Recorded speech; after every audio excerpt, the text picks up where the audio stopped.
Bonjour chers élèves. Aujourd'hui, c'est la leçon numéro 20. Présentation et traitement des données. Oui. Les objectifs maintenant. Comme objectif, on a lire et relever les données d'une situation dans des tableaux ou dans des représentations graphiques. Et après, résoudre un problème en lisant et interprétant des données d'un tableau ou un graphique. Alors, on va faire un exercice en utilisant soit un tableau, soit un graphique. D'accord? L'exercice numéro 1. Très bien. On a le diagramme à bâton ci-dessus représente les activités parascolaires pratiquées chaque mercredi après-midi par 200 élèves d'une école. Alors, on a ici un graphique, d'accord?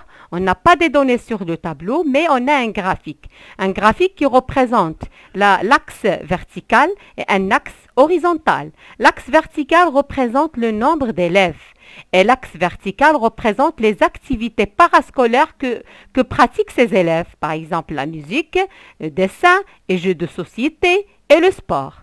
Très bien.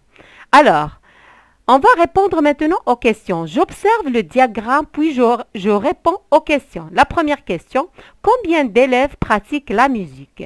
Alors, je vais chercher le bâton qui représente la musique et je vais voir elle est à quel bout par rapport au l'axe vertical. Par exemple, la musique, ça s'arrête sur 40. Alors, le nombre d'élèves, c'est 40. Très bien. On passe maintenant à la deuxième question B. Combien d'élèves pratiquent le dessin? Alors, je vais voir que le bâton, c'est, oui, très bien, c'est le bâton de dessin. Alors, ça s'arrête jusqu'à 60. Alors, combien d'élèves pratiquent le dessin? C'est 60 élèves. Très bien. Maintenant, l'exercice ou bien l'exercice C. Quelle est l'activité la plus pratiquée par les élèves de cette école? Ça veut dire, là, la plus pratiquée, ça veut dire, c'est le bâton le plus grand. Alors, le bâton le plus grand ici, c'est le sport. Alors, la plupart des élèves de cette école, ils pratiquent le mercredi après-midi le sport. Très bien. Alors, je vais répondre à la question, c'est le sport. Très bien. La dernière question, quelle est l'activité la moins pratiquée par les élèves de l'école? Ça veut dire le plus petit bâton.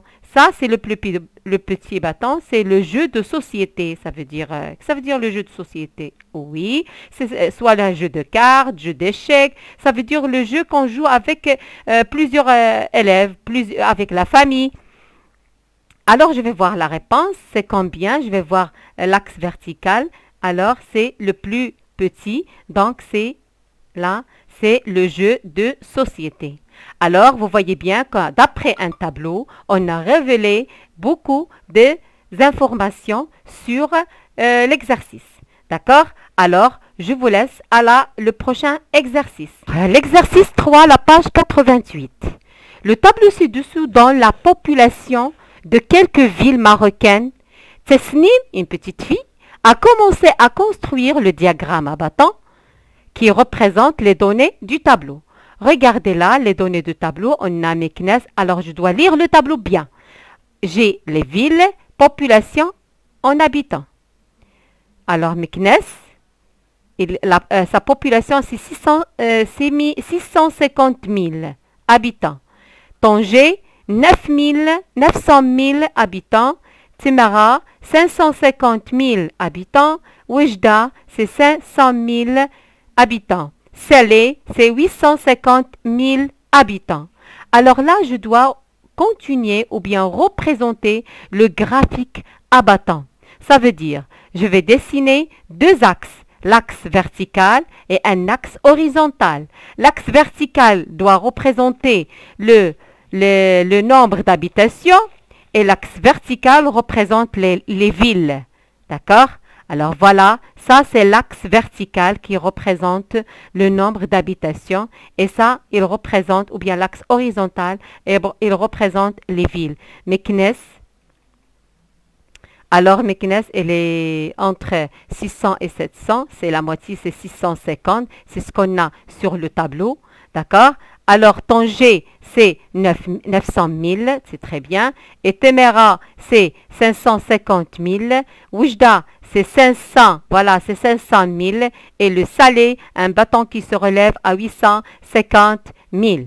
Très bien. Alors, ça, on a traité les données d'un tableau, on les a traitées sur un graphique abattant. Alors, je vous laisse à la prochaine, Inch'Allah.